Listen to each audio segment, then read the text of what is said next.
إن الحمد لله نحمده ونستعينه ونستغفره ونعوذ بالله من شرور أنفسنا ومن سيئات أعمالنا من يهده الله فلا مضل له ومن يضلله فلا هادي له وأشهد أن لا إله إلا الله وحده لا شريك له وأشهد أن محمدا عبده ورسوله أما بعد فإن خير الحديث كتاب الله وخير الهدي هدي محمد صلى الله عليه وسلم وشر الأمور محدثاتها وكل محدثة بدعة وكل بدعة ضلالة وكل ضلالة في النار. أعوذ بالله السميع العليم من الشيطان الرجيم من همزه ونفخه ونفثه. بسم الله الرحمن الرحيم. رب اشرح لي صدري ويسر لي أمري واحلل عقدة من لساني يفقهوا قولي. بسم الله الرحمن الرحيم. إن الله وملائكته يصلون على النبي يا أيها الذين آمنوا صلوا عليه وسلموا تسليما. اللهم صل على محمد وعلى آل محمد كما صليت على إبراهيم وعلى آل إبراهيم إنك حميد مجيد. اللهم بارك على محمد وعلى آل محمد كما باركت على إبراهيم وعلى آل إبراهيم إنك حميد مجيد. آج انشاءاللہ تعالی سورۃ النساء کی آیت نمبر 153 سے شروع کریں گے. اب یہ آخری 3 رکوع جو ہیں یہ کنکلوڈنگ گفتگو ہے اہل کتاب کے ساتھ، یہودیوں اور عیسائیوں کے ساتھ. سورۃ النساء کے آخری 3 رکوع اللہ تعالیٰ کی فائنل گفتگو ہے، جس میں مختصراً خصوصاً یہودیوں کے جرائم کی لسٹ بیان کی گئی اور بتایا گیا کہ ان جرموں کی وجہ سے ان پر لعنت کی گئی، اور اس میں عیسائیوں کی غلطی کا بھی ذکر ہوا. بسم اللہ الرحمن الرحیم. یسألک اہل الکتاب ان تنزل علیہم کتابا من السماء. اہل کتاب آپ سے اس بات کا مطالبہ کرتے ہیں کہ آسمان سے کوئی کتاب نازل کی جائے، ٹینجیبل فارم میں کتاب سامنے نازل ہونی چاہیے. اور ان کا موقف یہ تھا کہ چونکہ موسیٰ علیہ السلام کو اللہ تعالیٰ نے تختیوں پہ لکھی ہوئی تورات دی تھی، اور نبی صلی اللہ علیہ وسلم کا دعویٰ یہ ہے کہ ان کے دل پر قرآن نازل ہوتا ہے، ان کے پاس بھی لکھی ہوئی شکل میں کتاب آنی چاہیے، تب ہم اس کتاب کو مانیں گے. تو ظاہر ہے کہ یہ وہ سارا کچھ صرف حجت بازی کرنے کے لیے کرتے تھے، مقصد ان کا ماننا کوئی نہیں تھا. تو اللہ تبارک و تعالیٰ نے ان کو کنڈیم کرتے ہوئے ارشاد فرمایا فَقَدْ سَأَلُوا مُوسَىٰ أَكْبَرَ مِنْ ذَلِكَ.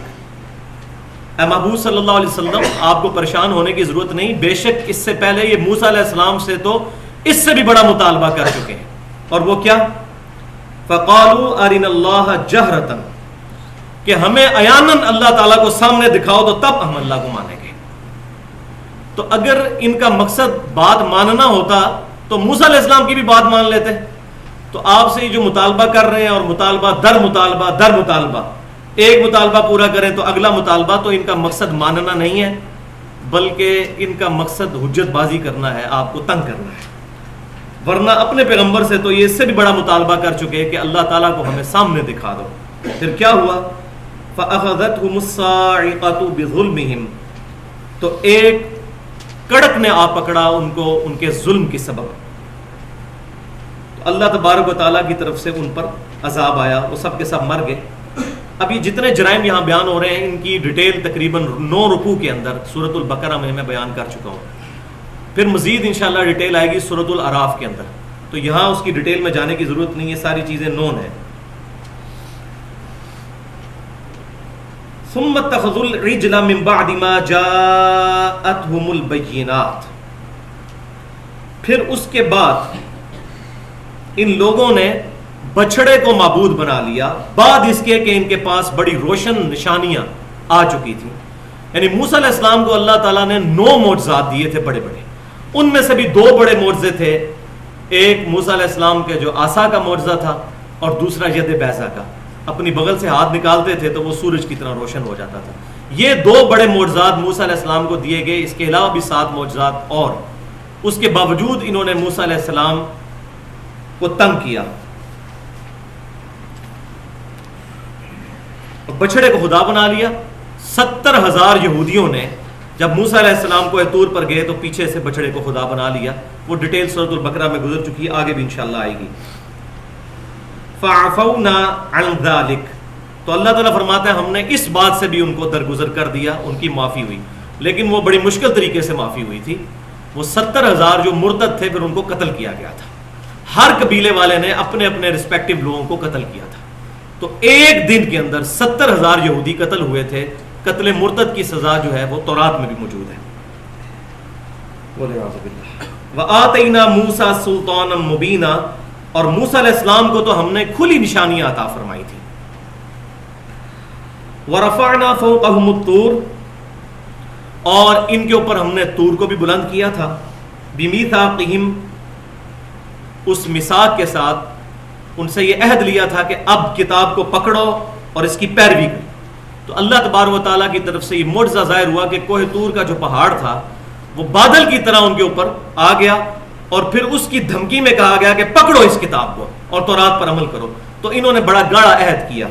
لیکن کیا ہوا پھر؟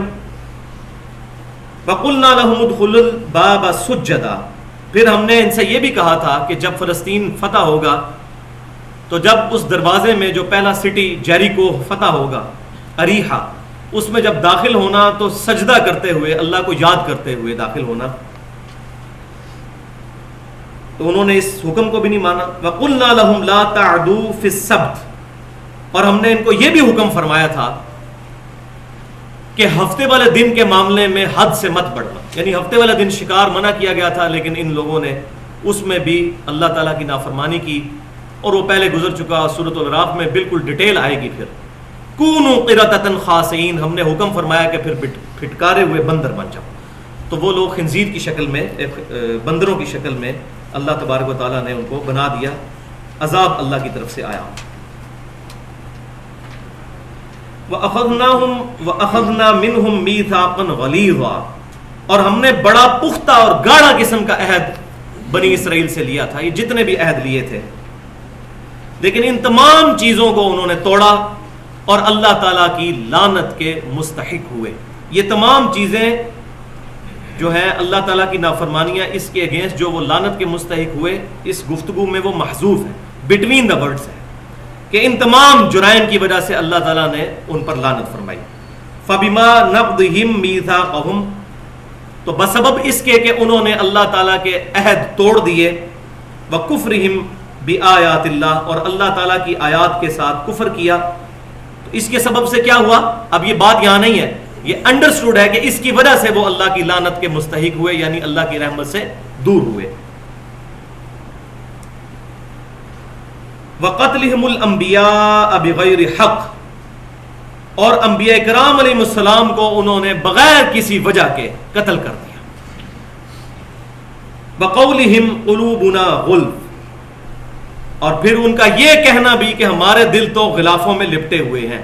جب کبھی بھی کسی نبی نے آ کر ان کی غلطیاں پوائنٹ آؤٹ کی, انہوں نے بجائے اپنی غلطیوں کی اصلاح کرنے کے, انہوں نے ان کو یہ کہنا شروع کر دیا کہ بھئی ہم تو اپنے نظریات کے اوپر بڑے پختہ ہیں, آپ کے بعض ہم پہ اثر نہیں کر سکتے. آج کل بھی جس طرح آپ کسی کو قرآن حدیث کی بات کریں, اس کو بات سمجھ بھی آ جائے, تب بھی وہ کہتا ہے نہیں جی میں تو پکا وہاں پڑے کی دے, تسا جو مرضی کر لو, مجھے بے شک آپ قرآن سے دکھائیں یا حدیث سے, میں اپنے عقیدے بڑا پکا ہوں. تو اصل میں وہ پکا نہیں ہے. اللہ تعالیٰ فرما رہے کیا وجہ ہوتی ہے؟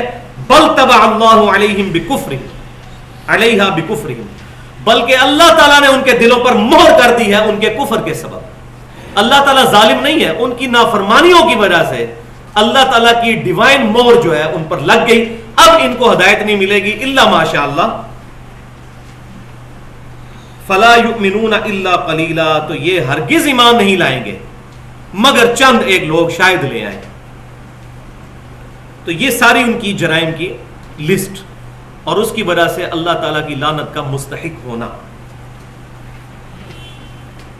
اب ان کا ایک بہت بڑا جرم اور وہ عیسیٰ بن مریم علیہ السلام کی والدہ پر زنا کی تہمت لگانا, بہتان لگانا, یہ بھی بہت بڑا جرم ہے.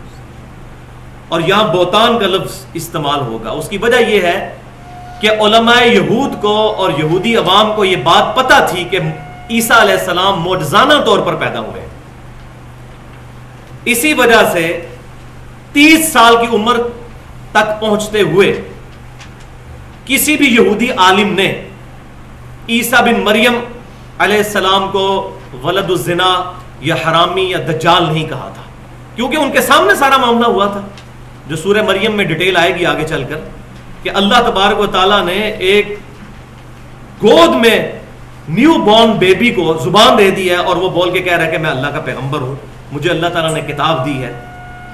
یہ سارا منظر جو ہے وہ سینکڑوں ہزاروں لوگوں نے اپنی آنکھوں سے دیکھا تھا. کسی کی جرت تھی کہ وہ عیسیٰ علیہ السلام کی والدہ پر تہمت لگاتے، لیکن نہیں. 30 سال کے بعد جیسے ہی عیسیٰ علیہ السلام نے دعوت و تبلیغ کا آغاز کیا تو پھر ان کی یہودیوں والی وہ جو رگ تھی وہ پھڑک اٹھی، جو انبیاء کرام کے ساتھ وہ ہمیشہ زیادتیاں کرتے آئے تھے.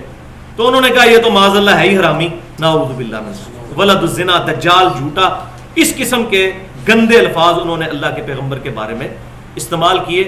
اور سیدہ مریم سلام اللہ علیہا کو بھی کہا کہ یہ جو ہے وہ معاذ اللہ زانیہ عورت ہے. تو اللہ تعالیٰ نے فرمایا یہ بھی ایک سبب ہے ان پر لعنت ہونے کا. وَبِكُفْرِهِمْ وَقَوْلِهِمْ عَلَى مَرْيَمَ بُهْتَانًا عَظِيمًا، اور بسبب ان کے کفر کے اور ان کے اس قول کے کہ انہوں نے مریم سلام اللہ علیہا پر بہت بڑا بہتان لگایا، الزام لگایا. الزام کا لفظ اسی لیے استعمال ہوا ہے کہ ان کو یہ بات پتہ تھی کہ عیسیٰ علیہ السلام کی والدہ جو ہے وہ طاہرہ خاتون ہے، پاکیزہ خاتون ہے، اس کے باوجود انہوں نے جان بوجھ کر ان پر تہمت لگائی.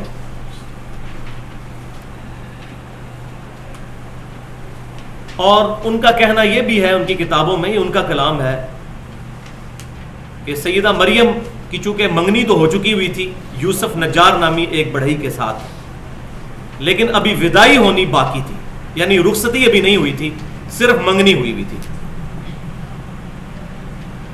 تو انہوں نے اسی چیز کو جو ہے پروپیگنڈے کے طور پہ استعمال کیا کہ معاذ اللہ استغفر اللہ، ودائی سے پہلے سیدہ مریم نے اس شخص کے ساتھ منہ کالا کیا ہے جو کہ ان کا منگیتر ہے، معاذ اللہ سے. تو آج بھی کئی ماڈرن ڈے کرسچنز ایسے ہیں جن کا یہ بلیو ہے کہ عیسیٰ علیہ السلام جو ہے وہ بغیر باپ کے نہیں پیدا ہوئے، اس کو سن آف مین کہتے ہیں، معاذ اللہ استغفر. تو son of man out of wedlock کا کیا مطلب ہے؟ حرامی بچہ، معاذ اللہ استغفر اللہ. تو یہ اسلام ہے جس نے سیدہ مریم کا دفاع کیا، اور اس کا ذکر بھی نیو ٹیسٹمنٹ کے اندر، انجیل کے اندر، گاسپل آف جان میں جو چیپٹر نمبر 14 ہے، اس میں عیسیٰ علیہ السلام کی جو اپنے حواریوں کے ساتھ گفتگو ہے، اس میں یہ بات بھی موجود ہے کہ اے میرے حواریوں، میرا دنیا سے جانا تمہارے لیے رحمت کا باعث ہے. میں اپنے رب سے جا کر ریکویسٹ کروں گا کہ وہ میرے بعد تم میں ایک ایسا رہبر بھیجے گا جس کے منہ میں وہ اپنا کلام ڈالے گا، وہ اپنی خواہش نفس سے کچھ نہیں کہیں گے، وہ وہی کہیں گے جو اللہ ان کو وہی فرمائے گا، اور وہ دنیا میں میرا نام روشن کریں گے. الحمدللہ یہ جو پیشن گوئی ہے پرفیکٹلی امام کائنات سید الاولین والآخرین شفیع المذنبین رحمت للعالمین سیدنا و مولانا امام اعظم محمد رسول اللہ صلی اللہ علیہ وسلم پر پرفیکٹلی بیٹھتی ہے. کیونکہ آپ صلی اللہ علیہ وسلم کے علاوہ، آپ صلی اللہ علیہ وسلم کے ماننے والوں کے علاوہ کوئی اور نہیں جو عیسیٰ بن مریم علیہ السلام کی شان کو بیان کرے، ان کی والدہ کی طرف سے صفائی دے. پوری سورہ مریم جو ہے قرآن پاک میں سیدہ مریم کی صفائی میں ہے. اور مزے کی بات یہ ہے پوری انجیل کے اندر کہیں یہ بات موجود نہیں ہے کہ جب عیسیٰ علیہ السلام کی والدہ پر زنا کی تہمت لگی تو انہوں نے اپنے سے تہمت کیسے دور کی تھی. یہ قرآن بتاتا ہے کہ انہوں نے اپنے بچے کی طرف اشارہ کیا اور بچہ جو ہے وہ گود میں بول اٹھا کہ میں اللہ کا پیغمبر ہوں، مجھے اللہ نے کتاب دی ہے. یہ بات انجیل کے اندر بھی موجود نہیں ہے. یہ قرآن ہے جو عیسیٰ علیہ السلام کا دفاع کرتا ہے. میں پہلے بھی اس پہ بڑی ڈیٹیل کے ساتھ بول چکا، آج موقع نہیں اس کی ڈیٹیل میں جانے کا. اب جناب آ رہی ہیں قرآن پاک میں اہم ترین آیات سورۃ النساء کی آیت نمبر 157 سے لے کر 159 تک. ان 3 آیات کے تحت آج انشاءاللہ تعالی میں نے مسلمانوں کا جو اجماعی عقیدہ ہے اس کو ڈیٹیل کے ساتھ ایڈریس کرنا ہے، اور اسی سلسلے میں آپ کو ایک ریفرنس پیج بھی مل چکا ہے جس پہ ساری چیزیں ڈیٹیل کے ساتھ لکھی ہوئی ہیں، کیونکہ مختلف جگہ سے آیات میں نے کراس ریفرنس کے طور پہ کوٹ کرنی تھی، اس لیے وہ آیات ایک جگہ آپ کو ایک پیج پر دے دی گئی ہیں۔ اور وہ عقیدہ 2 حصوں پر مشتمل ہے۔ نمبر 1، حیات مسیح علیہ السلام، کہ عیسیٰ علیہ السلام زندہ ہے، اللہ تعالیٰ نے ان کو زندہ آسمانوں پر اٹھایا۔ اور نمبر 2، نزول مسیح علیہ السلام، کہ عیسیٰ بن مریم علیہ السلام قرب قیامت میں اس دنیا میں دوبارہ نزول فرمائیں گے۔ ان آیات کی ڈیٹیل میں جانے سے پہلے کچھ تمہیدی گفتگو میں ضروری سمجھتا ہوں۔ بھائیو، پوری امت محمدیہ صلی اللہ علیہ وسلم کا یہ اجماعی عقیدہ ہے، اس پر دونوں بڑے مکاتب فکر متفق ہیں، اہل سنت کہلوانے والے تینوں گروہ، بریلوی، دیوبندی اور سلفی یعنی اہل حدیث، اور اہل تشیع بھی، کہ عیسیٰ بن مریم علیہ السلام کو اللہ تعالیٰ نے زندہ آسمانوں پر اٹھایا، اور وہ قیامت سے پہلے زمین پہ دوبارہ اتریں گے اور اپنی جو بقیہ زندگی گزار کر ان کو موت آئے گی اور ان کو مسلمان جنازہ پڑھ کر دفنا دیں گے۔ اور اس پر قرآن پاک کی کافی آیات اور درجنوں صحیح احادیث گواہ ہے۔ دوبارہ رپیٹ کر لیتے ہیں 2 عقیدوں کو، کہ سیدنا عیسیٰ علیہ السلام زندہ ہیں، اللہ تعالیٰ نے معجزانہ طور پر ان کو دنیا سے زندہ اٹھایا، اور نمبر 2، وہ قیامت سے پہلے اس دنیا میں نزول فرمائیں گے، لیکن ان کا نزول امت محمدیہ صلی اللہ علیہ وسلم میں امتی کی حیثیت سے ہوگا، نہ کہ نبی کی حیثیت سے۔ عیسیٰ علیہ السلام دنیا میں نبی صلی اللہ علیہ وسلم کے امتی بن کر اتریں گے، امام مہدی رضی اللہ تعالی عنہ کے پیچھے نماز پڑھیں گے، پھر مسلمانوں کو لیڈ کریں گے، صلیب کو توڑ دیں گے، خنزیر کو قتل کر دیں گے، جزیہ موقوف ہو جائے گا، پھر مسلمان ان کی لیڈرشپ کے اندر یہودیوں کے خلاف قتال کریں گے اور یہودیوں کے سب سے بڑے لیڈر دجال کو قتل کریں گے۔ اس کے بعد بھی عیسیٰ علیہ السلام 40 سال تک اس دنیا میں رہیں گے، شادی کریں گے، ان کے بچے ہوں گے، بالآخر وہ فوت ہو جائیں گے، مسلمان ان کا نماز جنازہ پڑھ کر قبر رسول صلی اللہ علیہ وسلم کے ساتھ ان کو روضہ شریف میں دفن کریں گے۔ یہ تمام ڈیٹیلز قرآن اور صحیح احادیث کے اندر موجود ہیں، اور یہ احادیث متواترہ ہیں جن میں کوئی شک ہی نہیں۔ اس قدر کثرت کے ساتھ احادیث اہل سنت اور اہل تشیع دونوں کے ہاں روایت کی گئی ہے، بلکہ میں تو یہ کہتا ہوں کہ پوری اہل کتاب جو انسانیت اس وقت روئے ارض پہ ہے اس کا بھی اجماع ہے عیسیٰ علیہ السلام کے دنیا میں دوبارہ آنے پر۔ یہودیوں کا کیا عقیدہ ہے؟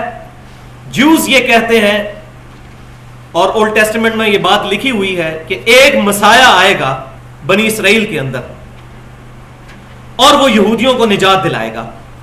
وہ مسیح آ کر جا بھی چکا، لیکن ان بیچاروں کو ابھی تک پتہ نہیں چلا۔ اب جب دجال دنیا میں آئے گا وہ اس کو مسیح مان لیں گے اور اپنا لیڈر بنا لیں گے، حالانکہ وہ مسیح سیدنا عیسیٰ بن مریم علیہ السلام تھے۔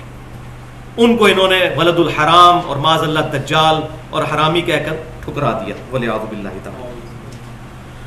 دوسرے جو اہل کتاب کا گروہ ہے عیسائی، جو نیو ٹیسٹمنٹ کو ماننے والے ہیں، ان کا نیو ٹیسٹمنٹ میں یہ عقیدہ موجود ہے جس کو وہ سیکنڈ کمنگ کہتے ہیں یا سیکنڈ ڈسینڈنگ کہتے ہیں، کہ عیسیٰ علیہ السلام دنیا میں اتریں گے اور وہ پھر ان کو لیڈ کریں گے۔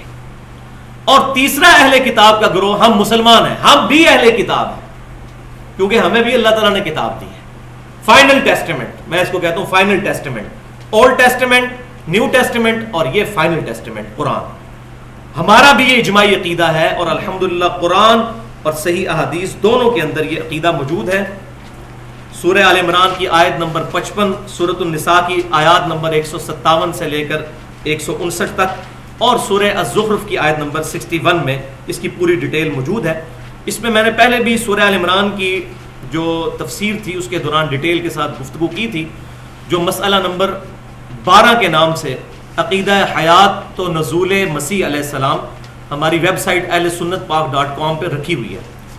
لیکن آج انشاءاللہ تعالی میں اس میں ان ڈیپتھ گفتگو کروں گا, اور اس میں جتنے وسوسے ہیں کوشش کروں گا کہ اس کو سیٹل کروں, اور پھر انشاءاللہ تعالی یہ ہمارا آج والی جو گفتگو کا آئیکن ہے یہ بھی الگ سے اپلوڈ ہو جائے گا, اور اس کو ہم ریپلیس کروا دیں گے اس کے ساتھ. بھائیو, ہمارے سب کانٹیننٹ میں, انڈیا پاکستان میں سب سے پہلے جس شخص نے عقیدہ نزول مسیح اور عقیدہ حیات مسیح علیہ السلام کا انکار کیا وہ غلام احمد قادیانی تھا. آج سے تقریباً 100 سال پہلے اس کی وفات ہوئی 1908 کے اندر. اس نے اپنے جھوٹے دعوی نبوت کے لیے راہ ہموار کرتے ہوئے مسلمانوں سے پہلے یہ عقیدہ منوانے کی کوشش کی کہ عیسیٰ علیہ السلام فوت ہو چکے ہیں. چونکہ عیسیٰ علیہ السلام فوت ہو چکے ہیں, اب لہذا دنیا میں وہ دوبارہ واپس نہیں آ سکتے. آج بھی قادیانی لوگ جب مسلمانوں کو دعوت دیتے ہیں تو پہلی بات یہ منوانے کی کوشش کرتے ہیں کہ عیسیٰ علیہ السلام فوت ہو چکے ہیں, اور وہ یہ ہمیں بتانے کی کوشش کرتے ہیں کہ یہ عقیدہ حدیثوں نے گھڑ لیا, قرآن پاک میں یہ عقیدہ کہیں موجود نہیں, لہذا یہ عقیدہ حدیث کا قرآن کے خلاف ہے, اس لیے ہم اس کو نہیں مانتے. پھر اس کو مزید تقویت جو دی ہے وہ منکرین حدیث کی طرف سے ملی, اور اس میں top of the list personality Ghulam Ahmad Pervez, اس کا نام بھی غلام احمد, اس کا نام بھی غلام احمد. انہوں نے اس کو پروپیگیٹ کیا کہ یہ احادیث کے اندر, یہ ان کے زوم میں, ہم تو انشاءاللہ قرآن پاک سے ثابت کریں گے اس عقیدے کو, احادیث کا قطعاً یہ عقیدہ محتاج نہیں ہے. عقیدہ جو حیات مسیح اور نزول مسیح علیہ السلام. غلام احمد پرویز اس کو لے کر چلا, اور منکرین حدیث کے حوالے سے ہماری علیحدہ سے بھی گفتگو ahlsunnatpak.com کے اوپر اپلوڈ ہو چکی ہے. مسئلہ نمبر 35 کے نام سے منکرین حدیث کے فتنے کا تحقیقی جائزہ 1 گھنٹہ اور 36 منٹ کی گفتگو ہے, اور اس کے ساتھ ہی پھر ضعیف الاسناد اور من گڑت احادیث کے فتنے کا تحقیقی جائزہ مسئلہ نمبر 36 1 گھنٹہ اور 25 منٹ کی گفتگو. یہ الگ سے ہے, میں یہ ریفرنس ساتھ اس لیے بتا رہا ہوں, کسی کو مزید ڈیٹیل کی ضرورت ہو تو وہ ان چیزوں کو دیکھ سکتا ہے. لیکن دور حاضر میں سب سے زیادہ میں سمجھتا ہوں کہ جس شخصیت کی وجہ سے اس مسئلے نے ہوا پکڑی وہ آج کے دور کی بہت بڑی پرسنالٹی ہے, اور واقعی ان کو میں اپریشیٹ کرتا ہوں اور ان کا میں معترف ہوں اس اعتبار سے کہ جس طرح ان کو بات کرنے کا ڈھنگ ہے, جس انٹلیکچوئل لیول پہ وہ مسلمانوں کے وسوسے سیٹل کرتے ہیں, ایک بہت بڑی پرسنالٹی ہے, قطع نظر اس سے کہ ان سے کیا غلطیاں ہوئی. اور وہ ہے محترم جاوید احمد غامدی صاحب. اور بڑے افسوس کے ساتھ مجھے دکھ اس بات کا ہوا کہ جاوید احمد غامدی صاحب جیسی شخصیت کا اس عقیدے کا انکار کرنا یہ مسلمانوں کے لیے بہت بڑا نقصان کا باعث ہوا. آج ہم کوشش کریں گے کہ جس طرح پہلے میں نے داڑھی کے مسئلے میں 1 گھنٹہ گفتگو کی, مسئلہ نمبر 33 ہماری ahlsunnatpak.com کے اوپر اپلوڈ ہے, اس میں ان کے جو وسوسے تھے ان کو سیٹل کیا. آج بھی انشاءاللہ میں کوشش کروں گا کہ اس گفتگو کے ذریعے ہم ان کی اصلاح کرنے کی کوشش کریں, اور جو ان کو فالو کر رہے ہیں بڑے احترام کے ساتھ ان کے شکوک و شبہات کا احترام کرتے ہوئے ان تک احسن طریقے سے گفتگو پہنچانے کی کوشش کریں. تو آج کی جو گفتگو ہے وہ 3 بڑے حصوں پر مشتمل ہوگی, 3 بڑے پورشنز. حصہ اول میں پورشن نمبر 1 کے اندر ہم عقیدہ حیات مسیح علیہ السلام کو صرف قرآنی دلائل سے ڈسکس کریں گے, کوئی حدیث نہیں, صرف قرآن سے. جب اعتراض ہی یہ ہے کہ قرآن سے بات پیش کی جائے حدیثیں نہ پیش کی جائیں تو اعتراض کا جواب پھر قرآن سے ہی دور کرنا ہوتا ہے. اب ہمارے جو بیچارے جاہل مولوی ہیں وہ حدیثیں پڑھ پڑھ کے ان کو جواب دے رہے ہوتے ہیں, جو حدیث کو مانتا ہی نہیں اس کو حدیث کے دلائل پیش کرنے کا فائدہ کیا. تو انشاءاللہ قرآن سے. پھر دوسرے پورشن کے اندر عقیدہ نزول مسیح علیہ السلام صرف قرآن سے دلائل, اور اس میں انشاءاللہ تعالی میں وہ سیکرٹ بھی ایکسپلور کروں گا کہ عیسیٰ علیہ السلام دنیا میں آئیں گے کیوں, آخر وجہ کیا ہے کہ انہوں نے دنیا میں آنا ہے, اور کوئی پیغمبر جو ہے وہ دنیا میں آنے والا نہیں, عیسیٰ علیہ السلام ہی نے کیوں دنیا میں آنا ہے. یہ بہت بڑا سوالیہ نشان ہے, اس کو بھی انشاءاللہ قرآن پاک کے دلائل سے بتانے کی کوشش کروں گا. پھر تھرڈ پورشن جو ہے وہ مسلم عوام الناس کے لیے ہوگا، اس میں 10 صحیح احادیث، جن میں سے 7 صحیح بخاری اور صحیح مسلم سے ہوں گی، انہی عقائد کو بریف کرتی ہیں۔ لیکن ظاہر ہے کہ یہ تیسرا حصہ صرف عوام الناس کے لیے، اہل سنت کے لیے اور اہل تشیع کے لیے ہے، جو مستقل پرماننٹ سورسز مانتے ہیں قرآن کے ساتھ ساتھ سنت کو بھی، دونوں سورسز کو۔ اور یہ بھی ہماری مسکنسیپشن ہے کہ اہل تشیع جو ہیں وہ اہل سنت کی احادیث کو نہیں مانتے، ایسی بات نہیں ہے۔ آپ ایران سے جو ان کے سافٹ ویئر نکل رہے ہیں، ان سافٹ ویئرز کے اندر ہماری حدیث کی کتابیں، صحیح بخاری، صحیح مسلم، جامع ترمذی، سنن نبی داؤد، سنن نسائی، ابن ماجہ، یہ ساری کتابیں انہوں نے اپنے حدیث کے سافٹ ویئر میں بھی رکھی ہوئی ہوتی ہیں۔ تو یہ بھی مولوی لڑانے کے لیے اس طرح کی باتیں پروپیگیٹ کرتے ہیں، ایسی بات نہیں ہے۔ تو اب اللہ کا نام لے کر شروع کرتے ہیں، پہلے ٹاپک کی طرف آتے ہیں، وہ ہے حیات مسیح علیہ السلام، کہ عیسیٰ بن مریم علیہ السلام اللہ تبارک و تعالیٰ نے ان کو زندہ آسمانوں پر اٹھایا۔ اور یہ بات یاد رکھیں، یہ سارے دلائل انشاءاللہ میں قرآن سے پیش کروں گا، اور یہاں میں ایک چیلنج بھی دے دیتا ہوں کہ یہ جو عقیدہ ہے حیات مسیح کا اور نزول مسیح کا، قرآن پاک اپنے اس عقیدے کی اس قدر حفاظت کرتا ہے کہ اس عقیدے کے معاملے میں کسی ایک حدیث کا بھی محتاج نہیں ہے۔ حدیث کے ذریعے اس کی ڈیٹیل ضرور پتہ چلے گی، لیکن ایز فار ایز دس عقیدہ از کنسرن، قرآن پاک ہمیں مکمل رہنمائی فراہم کرتا ہے۔ تو ٹاپک نمبر 1، حیات مسیح علیہ السلام۔ بسم اللہ الرحمن الرحیم۔ اب سورۃ النساء آیت نمبر 157 سے اگلا ان کا جو جرم ہے، وَقَوْلِهِمْ إِنَّا قَتَلْنَا الْمَسِيحَ عِيسَى ابْنَ مَرْيَمَ رَسُولَ اللَّهِ، اور ان کا یہ بھی کہنا ہے یہودیوں کا کہ ہم نے عیسیٰ بن مریم علیہ السلام کو قتل کر ڈالا ہے، جو اللہ کے رسول تھے، یہ اللہ کی طرف سے، کہ اللہ کے رسول کو قتل کرنے کا یہ دعویٰ کر رہے ہیں، جبکہ اللہ کا رسول کبھی قتل نہیں ہو سکتا۔ یہ بات یاد رکھیں، قرآن پاک میں آیا ہے کہ انبیاء قتل ہوئے ہیں، رسول نہیں۔ رسول اور نبی میں فرق بھی سمجھ لیں۔ رسول وہ ہوتا ہے جس کو کوئی کتاب یا صحیفہ دیا جاتا ہے اور وہ صاحب شریعت ہوتا ہے، جیسا کہ سیدنا موسیٰ علیہ السلام، سیدنا عیسیٰ علیہ السلام اور ہمارے پیغمبر علیہ السلام۔ اور نبی جو ہے وہ کسی اور پیغمبر کی تصدیق کرنے والا ہوتا ہے، جیسے سیدنا یحییٰ علیہ السلام، وہ رسول نہیں تھے، نبی تھے۔ اور مسند امام احمد میں ایک حدیث بھی موجود ہے جس کو شیخ البانی تو صحیح کہتے ہیں، اب مجھے اس کی ڈیٹیل نہیں پتا کہ اصول محدثین پہ اس کا کیا مقام ہے، لیکن شیخ البانی کے نزدیک وہ حدیث صحیح ہے مسند امام احمد کی، کہ اللہ تعالیٰ نے 1,24,000 پیغمبروں کو مبعوث کیا دنیا کے اندر، جن میں سے 315 رسول ہیں۔ 1,24,000 نبیوں میں سے 315 جو ہے وہ رسول ہیں، صاحب شریعت۔ تو ہر رسول نبی بھی ہوتا ہے، لیکن ہر نبی رسول نہیں ہوتا۔ تو اللہ تبارک و تعالیٰ فرما رہا ہے کہ ان کا دعویٰ ہے کہ ہم نے اللہ کے رسول کو قتل کیا، اللہ کا رسول تو قتل نہیں ہو سکتا۔ کیوں؟ سورۃ المجادلہ کے اندر ایک آیت ہے، آیت نمبر 21، کتب اللہ لأغلبن انا ورسلی، کہ اللہ تعالیٰ نے یہ بات طے کر دی ہے کہ بے شک میں اور میرے رسول غالب رہیں گے۔ رسول کبھی قتل نہیں ہوں گے، انبیاء کو ضرور قتل کیا گیا، لیکن رسولوں کی اللہ تعالیٰ اسپیشل پروٹیکشن فرماتا ہے۔ ہمارے نبی صلی اللہ علیہ وسلم کی بھی اسپیشل پروٹیکشن کی گئی۔ لیکن یہاں یہ بھی بات یاد رکھیں، قرآن پاک میں 3 ٹرمنالوجیز ایسی ہیں، بلکہ وہ کہنا چاہیے 3 گروپ آف ٹرمنالوجیز، کہ جو ایک دوسرے کی جگہ بھی استعمال ہو جاتی ہیں۔ نمبر 1، مؤمن اور مسلم، یہ ایک دوسرے کی جگہ بھی استعمال ہو جاتا ہے، لیکن مومن اور مسلم میں بڑا فرق بھی ہے۔ بعض اوقات گفتگو کے دوران یہ ایک دوسرے کی جگہ بھی استعمال ہو جاتا ہے، مومن اور مسلم۔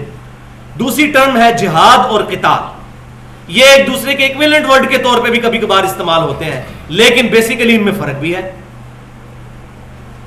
اور تیسری ٹرم جو ہے وہ نبی اور رسول، یہ بعض اوقات ایک دوسرے کی جگہ بھی استعمال ہو جاتے ہیں، لیکن ان کے اندر بھی ایک باریک سا فرق موجود ہے جو میں نے بیان کر دیا۔ تو اللہ تعالیٰ فرماتا ہے ان یہودیوں کا یہ دعویٰ ہے کہ ہم نے عیسیٰ بن مریم علیہ السلام کو قتل کر دیا، معاذ اللہ۔ وما قتلوہ، اور انہوں نے اس کو قتل نہیں کیا، وما صلبوہ، اور نہ اس کو سولی چڑھایا ہے۔ وَلَٰكِنْ شُبِّهَ لَهُمْ، بلکہ ان کے لیے یہ معاملہ شبہ میں ڈال دیا گیا.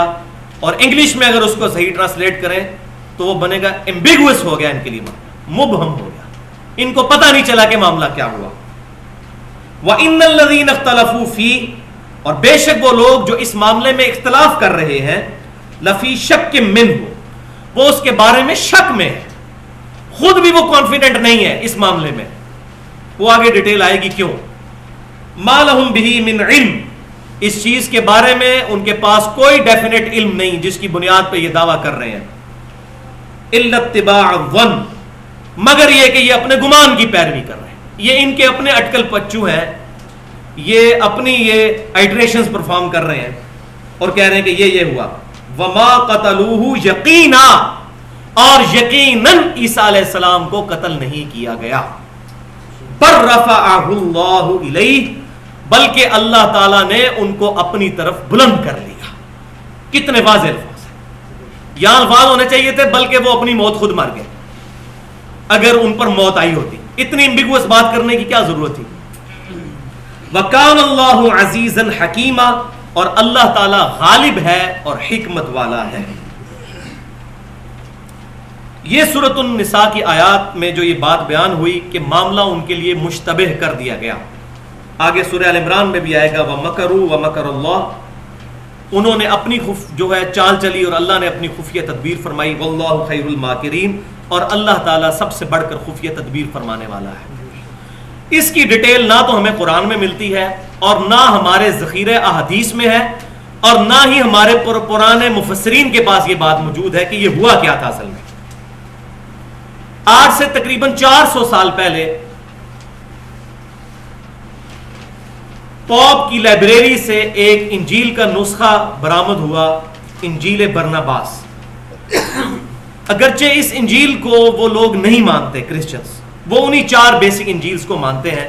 وہ ایک ہی کتاب ہے جس میں 4 چیپٹرز ہیں، 4 صحابہ سے عیسیٰ علیہ السلام کے، gospel of marks, gospel of Matthew, gospel of Luke اور گاسپل آف جان. یہ 4 انجیلوں کو وہ مانتے ہیں.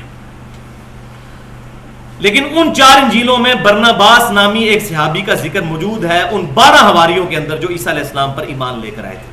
اس پرسنالٹی کو وہ مانتے ہیں، لیکن وہ کہتے ہیں کہ یہ کسی مسلمان کا لکھا ہوا نسخہ ہے جس نے ہماری لائبریری میں رکھ دیا.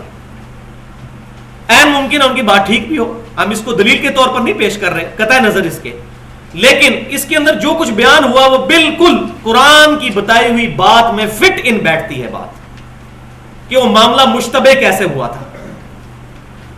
اس انجیل برناباس میں ڈیٹیل یہ ملتی ہے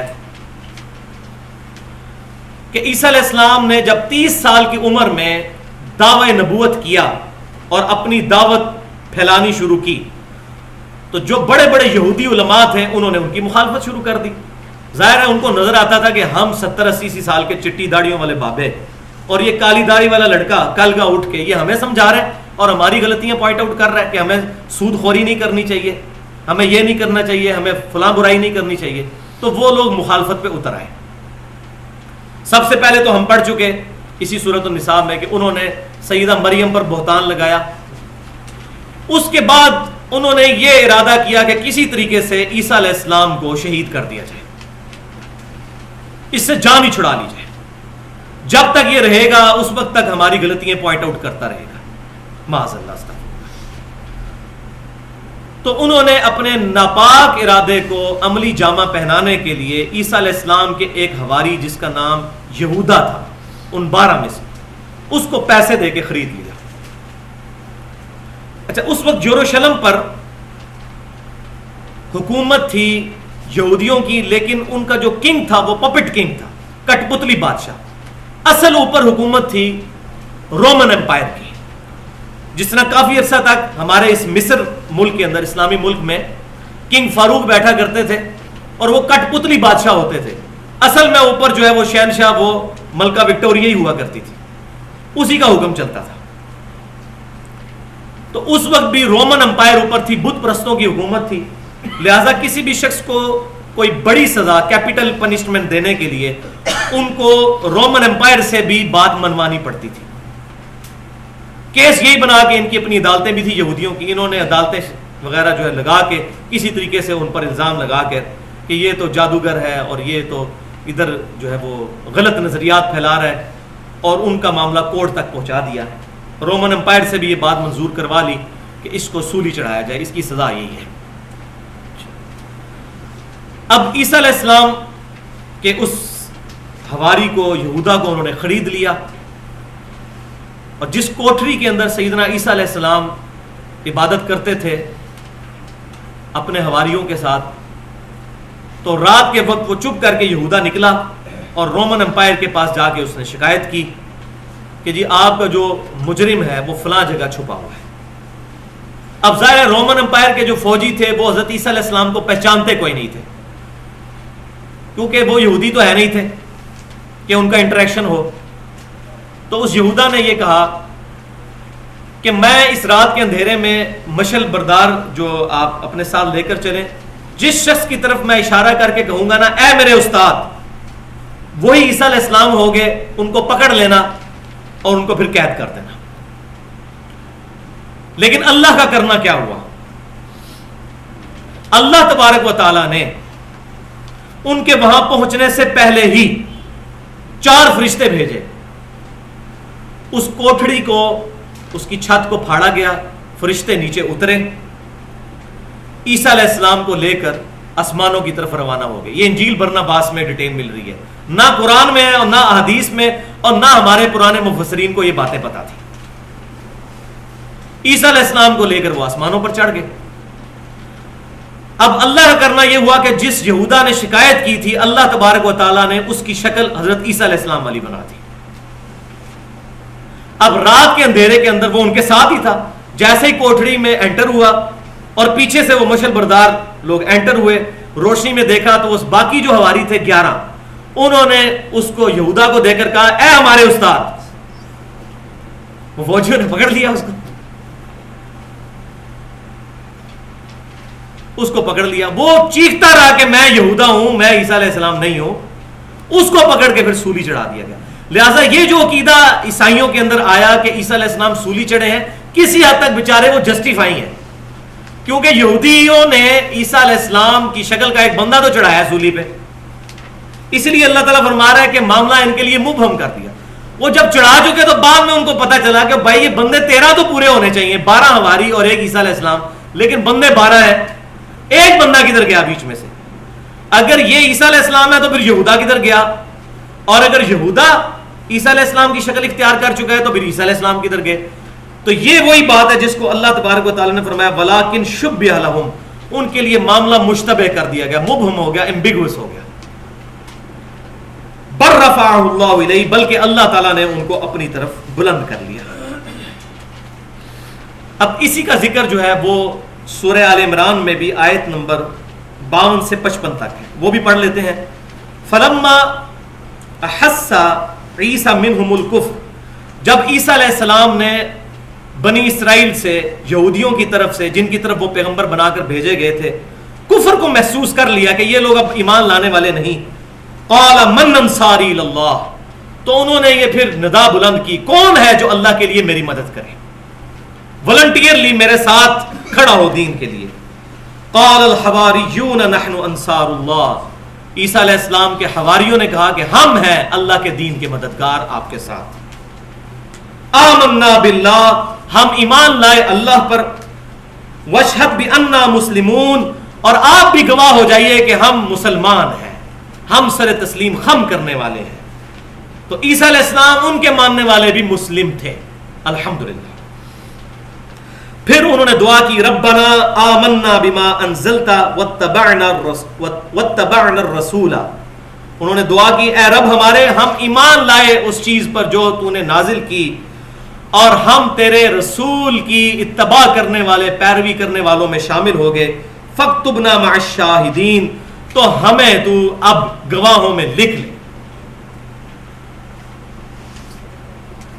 یہی وہ لفظ ہے جس کو آج کل عیسائیوں کا ایک بڑا فینیٹک قسم کا فرقہ ہے، جواوا وٹنسز کے نام سے وہ مشہور ہیں، خدائی گواہ۔ وہ اسی لفظ کو استعمال کرتے ہیں کہ ہم اللہ کے لیے گواہ ہیں کھڑے ہوئے، اور قرآن سے دلیل پیش کرتے ہیں۔ وَمَكَرُوا وَمَكَرَ اللَّهُ، یہودیوں نے بھی مکر کیا اور اللہ نے بھی اپنی خفیہ تدبیر فرمائی. یہودیوں نے کیا مکر کیا کہ ان کو سولی چڑھا دیا جائے, لیکن اللہ کی خفیہ تدبیر کیا ہوئی کہ یہودا کی شکل بدل گئی عیسیٰ علیہ السلام سے, اور عیسیٰ علیہ السلام کو اللہ تعالیٰ نے زندہ آسمانوں پر اٹھا لیا. واللہ خیر الماکرین, اور اللہ تعالیٰ کی خفیہ تدبیر تو پھر سب سے بڑھ کر ہے. اللہ تبارک و تعالیٰ کی تدبیر کو کوئی نہیں پہنچ سکتا. اذ قال اللہ یا عیسیٰ, اور وہ وقت یاد کرو جب اللہ تعالیٰ نے عیسیٰ علیہ السلام سے فرمایا تھا انی متوفیک ورافعک الی, بے شک میں تمہیں پورا پورا لے لوں گا اور بلند کر لوں گا اپنی طرف. وَمُطَهِّرُكَ مِنَ الَّذِينَ كَفَرُوا, اور میں ان لوگوں سے تجھے بچا لوں گا, پاک کر لوں گا جنہوں نے تیرا انکار کیا. اب یہ وہ الفاظ ہیں جن کے اوپر انہوں نے فتنہ کھڑا کیا قادیانیوں نے, متوفی کا لفظ جو ہے. تو پہلے یہ بات سن لیں کہ یہ سورہ آل عمران میں اور سورہ نساء میں 3 ٹرمز استعمال ہوئی ہیں. نمبر 1 متوفی کا, نمبر 2 وَرَافِعُكَ إِلَيَّ, تجھے اپنی طرف بلند کر لوں گا, اور نمبر 3 بَلْ رَفَعَهُ اللَّهُ إِلَيْهِ, بلکہ اللہ تعالیٰ نے ان کو اپنی طرف بلند کر لیا. یہاں 2 اہم پوائنٹ ڈسکس کرنا میں ضروری سمجھتا ہوں ان کے حوالے سے. پوائنٹ نمبر 1 یہ ہے کہ عیسائیوں کا یہ شروع سے عقیدہ تھا کہ عیسیٰ علیہ السلام دنیا سے اٹھائے گئے ہیں. آج بھی ان کا یہ عقیدہ ہے, لیکن وہ یہ کہتے ہیں کہ عیسیٰ علیہ السلام کو سولی دیا گیا, پھر وہ مردوں میں سے دوبارہ زندہ ہوئے, پھر آسمان کی طرف اٹھ گئے. اور وہ اس لیے کہتے ہیں کہ چونکہ وہ ان کے بارے میں ڈیوینٹی کلیم کرتے ہیں. پروٹیسٹنٹ کہتے ہیں وہ اللہ ہی ہے, اور کیتھولک کہتے ہیں کہ وہ اللہ کے بیٹے ہیں. تو دونوں معاملے میں وہ ڈیوینٹی ان کے بارے میں کلیم کرتے ہیں. تو ان کا ماننا یہ ہے کہ وہ دوبارہ آسمانوں کی طرف نزول کیا تھا انہوں نے ایک دفعہ دنیا میں, اب دوبارہ آسمانوں کی طرف چڑھ گئے. تو بھائیو یہ اتنا خطرناک عقیدہ شرک کے اوپر مبنی ان کا, اللہ تبارک و تعالیٰ کو تو معاذ اللہ استغفر اللہ چاہیے تھا کہ اس عقیدے کا مکمل طور پر رد کرتا, اور اس طرح کے الفاظ استعمال کر کے تو معاذ اللہ اللہ تعالیٰ نے ان کے عقیدے کو تقویت پہنچائی ہے بقول ان کے, کہ اللہ تعالیٰ فرما رہا ہے وَرَافِعُكَ إِلَيَّ, میں تجھے بلند کر لوں گا اپنی طرف. بَلْ رَفَعَهُ اللَّهُ إِلَيْهِ, بلکہ اللہ تعالیٰ نے ان کو بلند کر لیا. یہ الفاظ استعمال کرنے کی ضرورت کیا تھی؟ اور متوفیقہ کی بجائے ممیتو کا لفظ استعمال ہو سکتا تھا کہ میں تجھے موت دے دوں گا. متوفی کا لفظ استعمال کیا جس کے معنی اور معنوں میں بھی آ سکتے ہیں, وہ آگے میں بتاؤں گا. تو یہ اس بات کا ثبوت ہے کہ معاملہ کو اتنا سمپل نہیں ہوا تھا عیسیٰ علیہ السلام کا. اگر سمپل معاملہ ہوا ہوتا تو واضح آ جاتا کہ اے عیسائیو دیکھو اس کو تم خدا مانتے ہو, یہ تو مر گیا اور فلاں جگہ اس کی قبر ہے, جس نے قادیانی کہتے ہیں کہ مری کے اندر قبر بنی ہوئی ہے ان کی. الٹا اللہ تعالیٰ الفاظ ایسے استعمال کر رہا ہے جس سے معاملہ مزید مبہم ہو جائے. تو یہ بات ایسی نہیں ہے, اصل میں یہ معاملہ ہے ہی معجزانہ. اور وہ پوائنٹ نمبر 2, اب عربی لنگوسٹک کے حوالے سے ٹیکنیکلی یہ پوائنٹ سمجھ لیں. آج اس کی طرف اگر آپ متوجہ ہوں گے تو آپ کو بات سمجھ آئے گی. دیکھیں متوفی کا جو لفظ ہے جس کو پکڑ کے قادیانیوں نے اور منکرین حدیث نے فتنہ کھڑا کیا, یہ عربی کے روٹ ورڈ وفا سے نکلا ہے. اور وفا کا لفظ اردو میں بھی استعمال ہوتا ہے, وعدہ وفا کرنا. کیا مطلب؟ وعدہ پورا کرنا. وفا کا لفظی مطلب ہے پورا کرنا. اب جو عربی میں باب تفعیل ہے اس میں وفا سے بنتا ہے وفا یوفی. اس کا مطلب ہوتا ہے کسی کو پورا پورا بدلہ دے دینا. اور اس کا ذکر قرآن پاک میں سورہ الزمر کی آیت نمبر 70 میں موجود ہے. یہ آپ کے پیج میں نہیں لکھی ہوئی کیونکہ یہ ضمناً بات ہونی تھی. بسم اللہ الرحمن الرحیم. وَوُفِّيَتْ كُلُّ نَفْسٍ مَّا عَمِلَتْ, اور اس دن پورا پورا بدلہ دے دیا جائے گا ہر جان کو جو اس نے عمل کیا. وَهُوَ أَعْلَمُ بِمَا يَفْعَلُونَ, اور اللہ تعالیٰ جانتا ہے جو کچھ وہ دنیا میں کام کیا کرتے تھے. یہاں بھی وہی لفظ ہوا ہے وَوُفِّيَتْ, پورا پورا بدلہ دے دیا جائے گا. اسی طریقے سے باب تفاعل میں لفظ استعمال ہوتا ہے وفا سے, توفا یا توفا. اس کا مطلب ہوتا ہے کسی سے پورا پورا لے لینا، کسی کو پورا پورا لے لینا. اس کا مطلب تھا پورا پورا دے دینا، اس کا مطلب ہے پورا پورا لے لینا توفع کا. اب قرآن پاک میں 3 قسم کے توفع استعمال ہوئے ہیں. 3 چیزوں پر توفع کا لفظ بولا گیا. پہلی قسم توفع کی کیا ہے؟ عام موت جو ہمیں پتا ہے، اور وہ یہ آیت یہاں پر لکھی ہوئی ہے، سیدنا یوسف علیہ السلام کی دعا سورہ یوسف میں آیت نمبر 101. فاطر السماوات والارض، آسمانوں اور زمینوں کے پیدا کرنے والے، انت ولی فی الدنیا والآخرہ، تو ہی میرا مددگار اور میرا دوست ہے اس دنیا میں بھی اور آخرت میں بھی.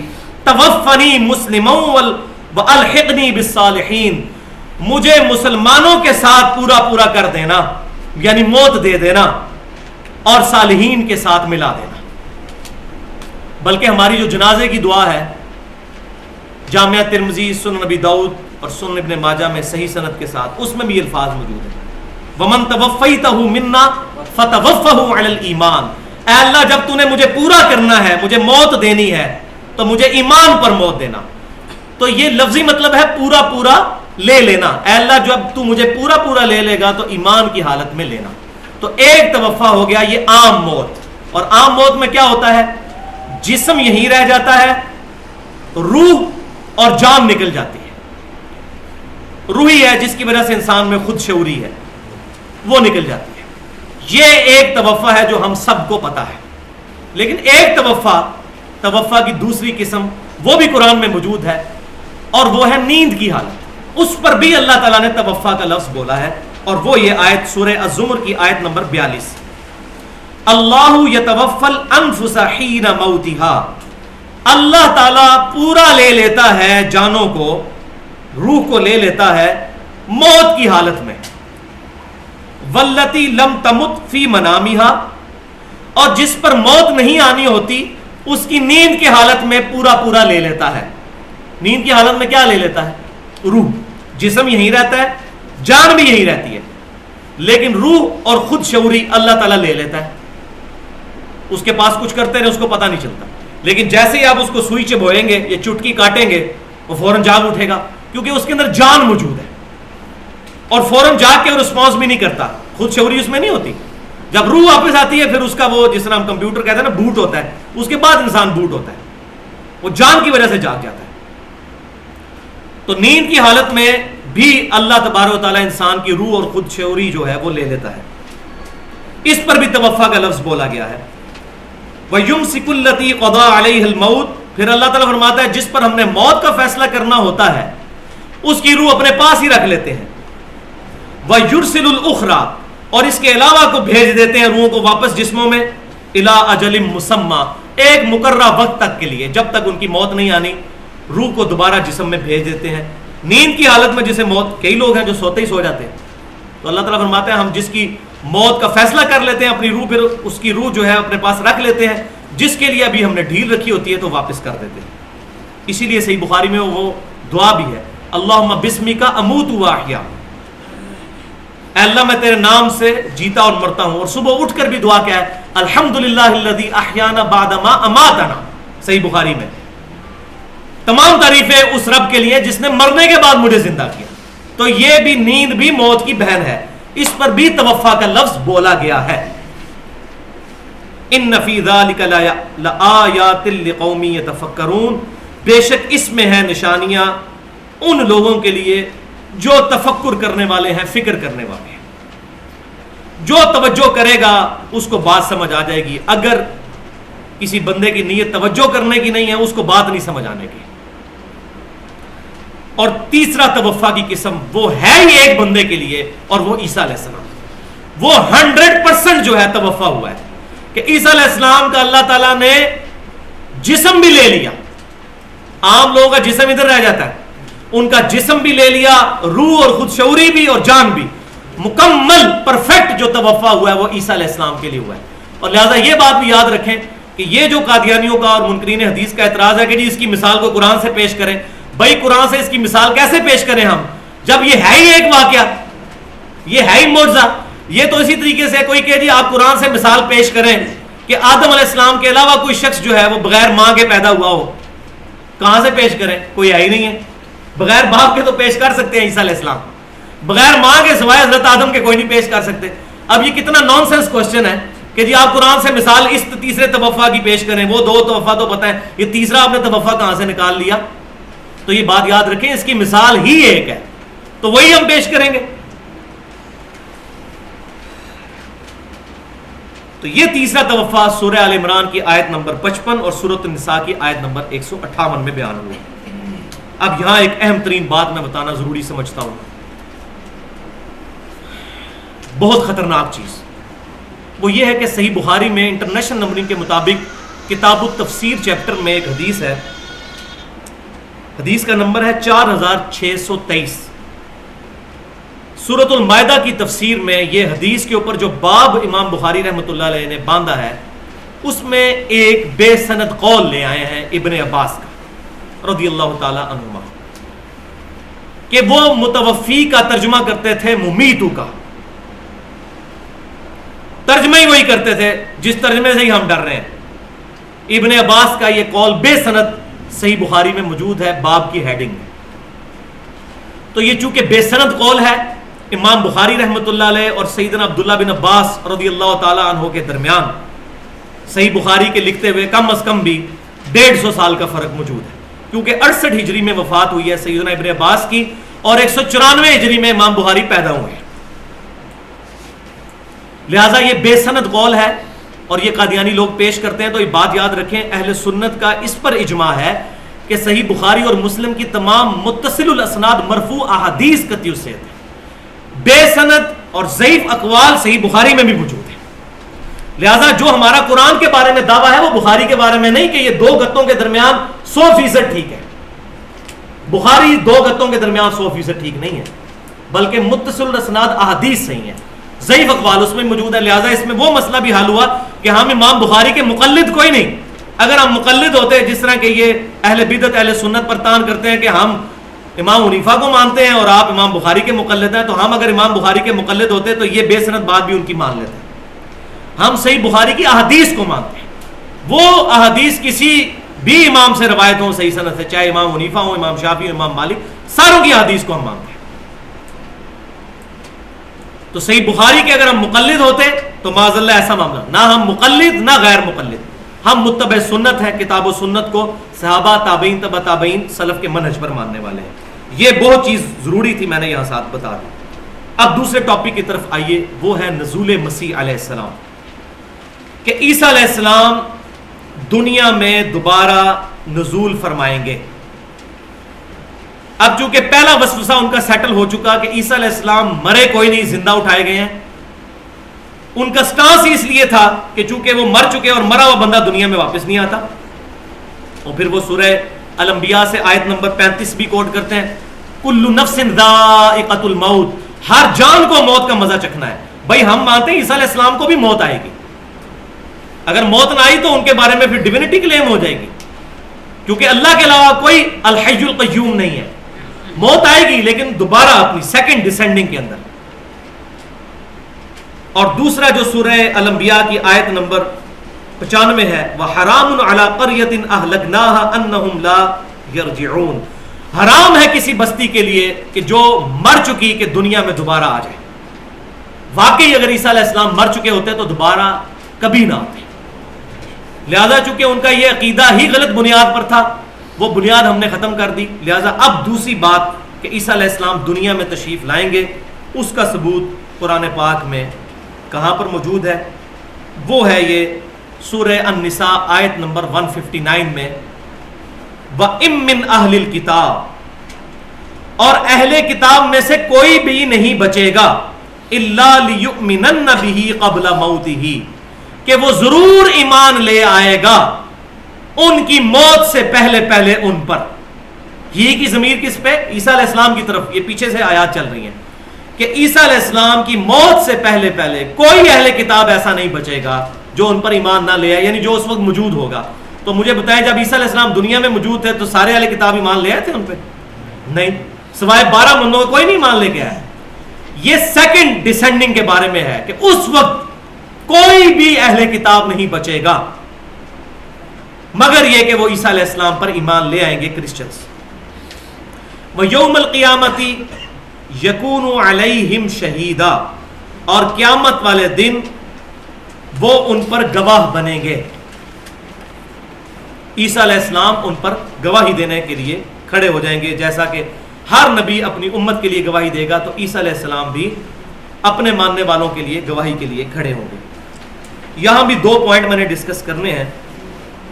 پہلا پوائنٹ یہ جو میں نے کہا تھا کہ میں وہ ٹروتھ ریویل کروں گا، سیکرٹ ایکسپلور کروں گا کہ عیسیٰ علیہ السلام نے دنیا میں آنا کیوں ہے، کیا مقصد ہے ان کا دنیا میں آنے کا. تو اشارتاً تو یہاں بھی ذکر ہو گیا کہ انہوں نے دنیا میں اس لیے آنا ہے کہ اہل کتاب ان پر ایمان لے آئے، آخری درجے میں اہل کتاب پر حجت تمام ہو جائے. اصل مسئلہ یہ ہے بھائیوں کہ پورا قرآن پاک اس پر گواہ ہے کہ جب بھی کوئی نبی یا رسول دعوت لے کر آئے، رسولوں کے بارے میں تو یہ پیٹ رول ہے، جب بھی کسی رسول نے دعوت پیش کی اور ان کے امتیوں نے ان کی دعوت کا انکار کیا، تو ایمان والوں کو اللہ نے بچا لیا اور ایمان نہ لانے والوں پر اللہ کا عذاب آیا.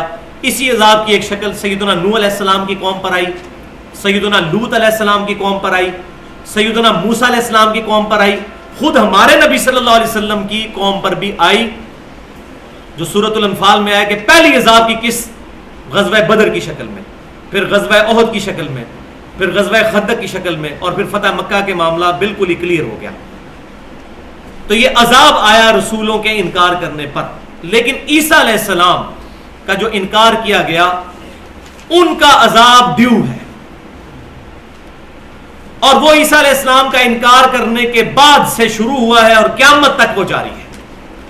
پہلی عذاب کی قسط ان پر آئی عیسیٰ علیہ السلام کے 33 عیسوی میں اٹھائے جانے کے 37 سال کے بعد 70 عیسوی میں، نبی صلی اللہ علیہ وسلم کی پیدائش سے ایگزیکٹ 500 سال پہلے، کہ رومن امپائر میں سے ٹائٹس نے حملہ کر کے یروشلم کو تباہ کر دیا، اور ہیکل سلیمانی جو دوسری دفعہ حضرت عزیر علیہ السلام کی تبلیغ کی وجہ سے جو ریولوشن ان میں آئی تھی، انہوں نے تعمیر کیا تھا، وہ مسمار ہو گیا، ایک دیوار اس کی صرف باقی رہ گئی، اور وہ آج تک ان کا قبلہ گرا پڑا ہے. وہ ایک ہی دیوار ہے جس کو ویلنگ وار کہتے ہیں.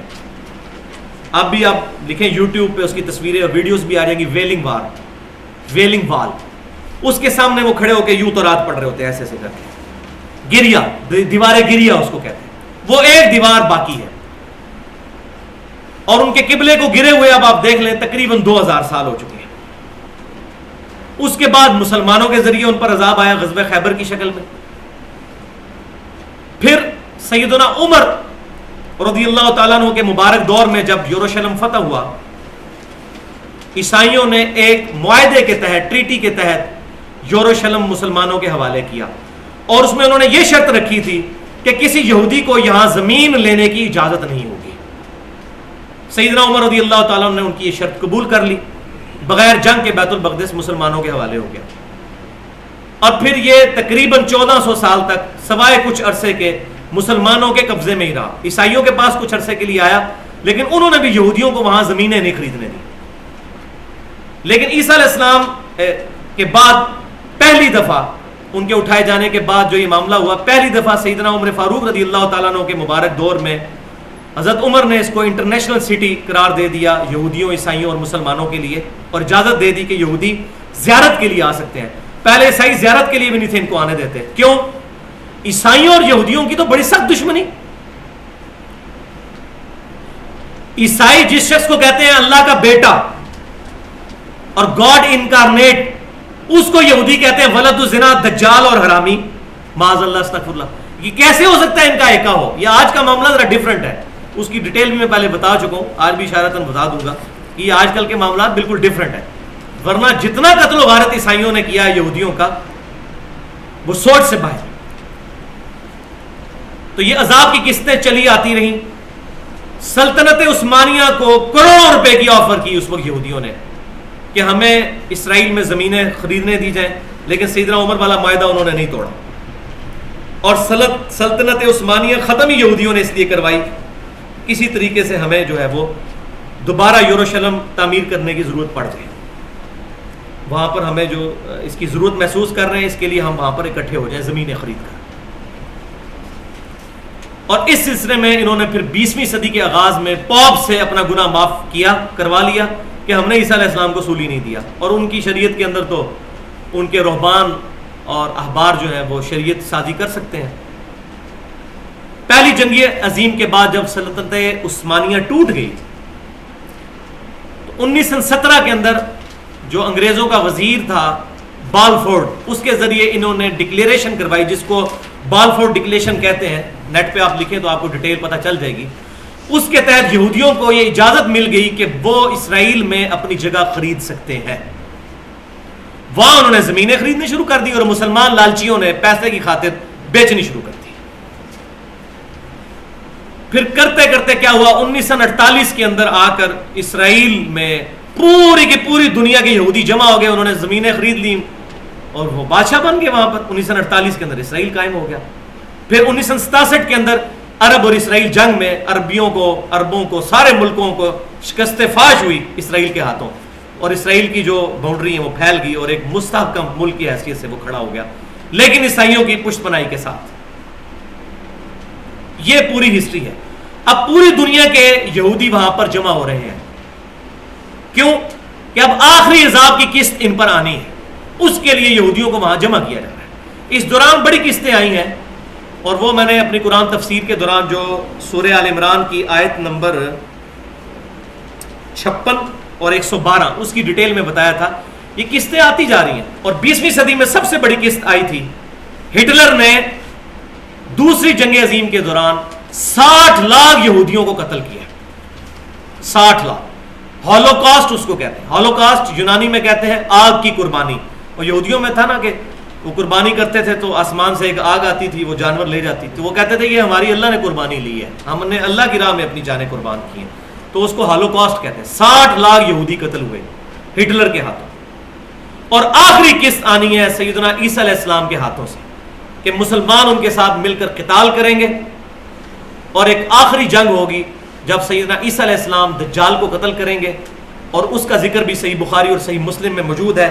انٹرنیشنل نمبرنگ کے مطابق صحیح بخاری میں 2926 نمبر حدیث اور صحیح مسلم میں 7339 نمبر حدیث ہے کہ قرب قیامت میں جب عیسیٰ علیہ السلام کے ساتھ مل کر دجال کے خلاف مسلمان لڑیں گے تو یہودی اگر کسی پتھر یا درخت کے پیچھے بھی چھپا ہوگا تو وہ پتھر اور درخت بھی بول اٹھے گا کہ اے مسلمان، یہودی میرے پیچھے ہے، اس کو پکڑ کے قتل کر دیں۔ وہ اللہ کی طرف سے اصل میں عذاب آئے گا۔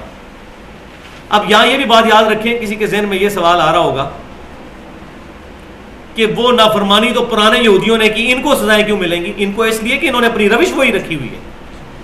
اگر یہ اسلام قبول کر لیں تو رضی اللہ تعالیٰ عنہ بن جائیں گے۔ عبداللہ بن سلام یہودی نہیں تھے، سعد بن معاذ یہودی نہیں تھے، سعد بن عبادہ یہودی نہیں تھے رضی اللہ عنہم اجمعین، انہوں نے اسلام قبول کیا، وہ عذاب کے مستحق نہیں ہوئے، ہم ان کو رضی اللہ تعالیٰ عنہ کہتے ہیں۔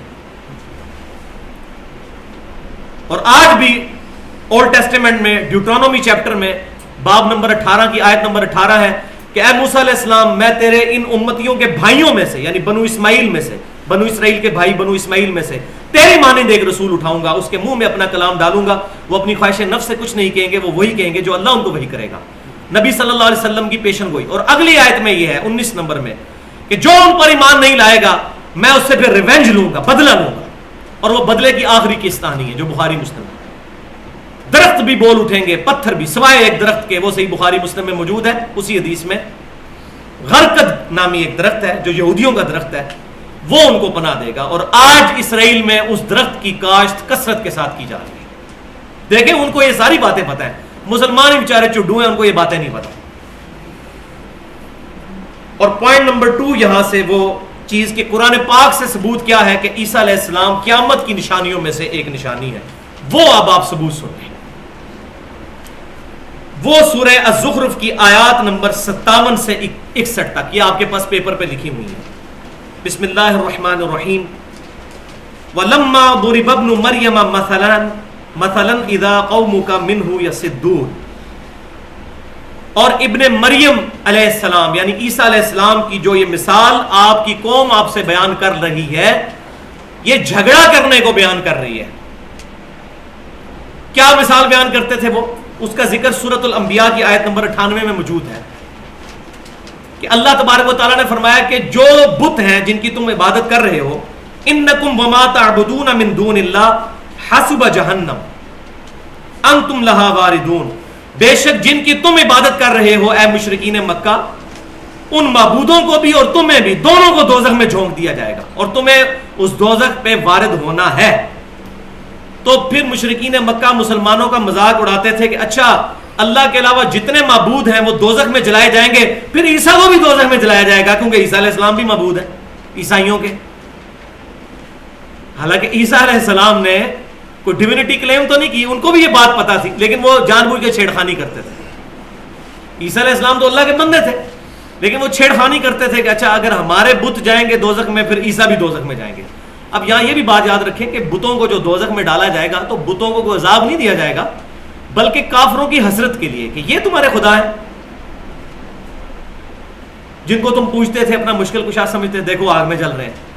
اور بیسیکلی اس آگ کی تپش کی وجہ سے ان کا عذاب اور بڑھ کے گا، جس طرح آج بھی ریگستانی ایریا میں جو ٹینچر پتھر جو ہے گرم کیے جاتے ہیں اور وہ رکھ لیے جاتے ہیں، کافی دیر تک ان کی گرمائش باقی رہتی ہے، وہ کوئلے کا کام کرتے ہیں۔ تو بیسیکلی ان بتوں کو عذاب نہیں ہو رہا گا، ان کی حسرت میں اضافہ کیا جا رہا ہوگا۔ تو وہ مشرکین کہتے تھے اچھا پھر عیسیٰ بن مریم بھی دوزخ میں جلائے جائیں گے، معاذ اللہ، استغفر اللہ۔ تو وہ نبی صلی اللہ علیہ وسلم کے ساتھ مذاق کرتے تھے اس معاملے میں، تو اللہ تعالیٰ نے فرمایا یہ جھگڑا کر رہے ہیں۔ وَقَالُوا أَآلِهَتُنَا خَيْرٌ أَمْ هُوَ، کہتے ہیں ہمارے معبود بہتر ہیں یا وہ عیسیٰ بن مریم؟ اس کو تو کم از کم تم اچھا سمجھتے ہو، اس کو بھی دوزخ میں جلواؤ گے، معاذ اللہ۔ مَا ضَرَبُوهُ لَكَ إِلَّا جَدَلًا، یہ اس کی مثال نہیں بیان کرتے صرف جھگڑا کرنے کے لیے۔ بل ہم قوم خصمون، یہ ہے ہی جھگڑالو قوم۔ ان ہوا الا عبد انعمنا علیہ، وہ تو نہیں تھے مگر ایک اللہ کے خاص بندے جن پر اللہ نے انعام کیا تھا۔ وجعلناہ مثلا لبنی اسرائیل، اور ایک ایگزمپلری پرسنالٹی ان کو مثال بنایا تھا یہودیوں کے لیے، بنی اسرائیل کے لیے، حضرت یعقوب علیہ السلام کی اولاد کے لیے۔ وَلَوْ نَشَاءُ لَجَعَلْنَا مِنْكُمْ مَلَائِكَةً فِي الْأَرْضِ يَخْلُفُونَ، اور اے کافرو اگر اللہ تعالیٰ چاہتا تو تمہاری جگہ فرشتوں کو تمہارا خلیفہ بنا دیتا، تمہیں صفحہ ہستی سے مٹا دیتا ان ٹھٹا اور مذاق کرنے کی وجہ سے۔ وَإِنَّهُ لَعِلْمٌ لِلسَّاعَةِ، اور بے شک وہ قیامت کی خبر ہے، قیامت کا علم ہے۔ کون؟ عیسیٰ بن مریم۔ یہ کانٹیکسٹ ان کا چل رہا ہے کہ عیسیٰ علیہ السلام، انہو کی ضمیر اس کی طرف جا رہی ہے، ایک بندے کی طرف، عیسیٰ بن مریم لعلم للساعہ، نشانی ہے قیامت کی، قیامت کا علم ہے، قیامت کی خبر ہے۔ الساعہ کا لفظ قرآن میں قیامت کے لیے ہے۔ فلا تمترن بہا، اور دیکھنا اس میں شک نہ کرنا، واتبعون، اور میری پیروی کرنا، ھذا صراط مستقیم، یہ ہے سیدھا راستہ۔ یہ آیت واضح ثبوت ہے کہ عیسیٰ علیہ السلام قیامت کی نشانیوں میں سے ایک نشانی ہے، اس کا کوئی جواب نہیں ان کے پاس۔ لیکن یہ سورہ زخرف میں جا کے ذکر ہے، یہ ساری جگہ ایک جگہ چیزیں موجود نہیں ہیں۔ اب آ جائیے آخری حصے کی طرف، 10 سے 12 منٹ میں انشاءاللہ یہ لیکچر کنکلوڈ ہو جائے گا، اور وہ تیسرا پورشن ہے ان 10 صحیح احادیث پر مشتمل اہل سنت اور اہل تشیع کے لیے، جو عوام الناس مسلمان ہیں، جو قرآن اور سنت دونوں کو دین کا سورس سمجھتے ہیں۔ اور یہ 10 کا لفظ میں نے قرآن پاک کی اس آیت سے لیا ہے، تلک عشرۃ کاملہ، جو سورۃ البقرہ میں آیا کہ یہ پورے 10 روزے ہوئے، تو 10 کی نسبت قرآن سے لی ہے، 10 حدیثیں، اور ان میں سے بھی 7 حدیثیں صحیح بخاری اور صحیح مسلم سے ہیں۔ وہ حدیثیں باقی کتابوں میں موجود ہیں، لیکن میں بخاری مسلم کا نام اس لیے لے رہا ہوں کہ اس پر امت کا اتفاق ہے۔ تو پہلی حدیث صحیح بخاری میں انٹرنیشنل نمبرنگ کے مطابق 3448، اور صحیح مسلم میں انٹرنیشنل نمبرنگ کے مطابق 390 نمبر حدیث، کہ نبی صلی اللہ علیہ وسلم نے فرمایا، اس ذات کی قسم جس کے قبضہ قدرت میں میری جان ہے، بے شک ابن مریم علیہ السلام تم میں اتریں گے،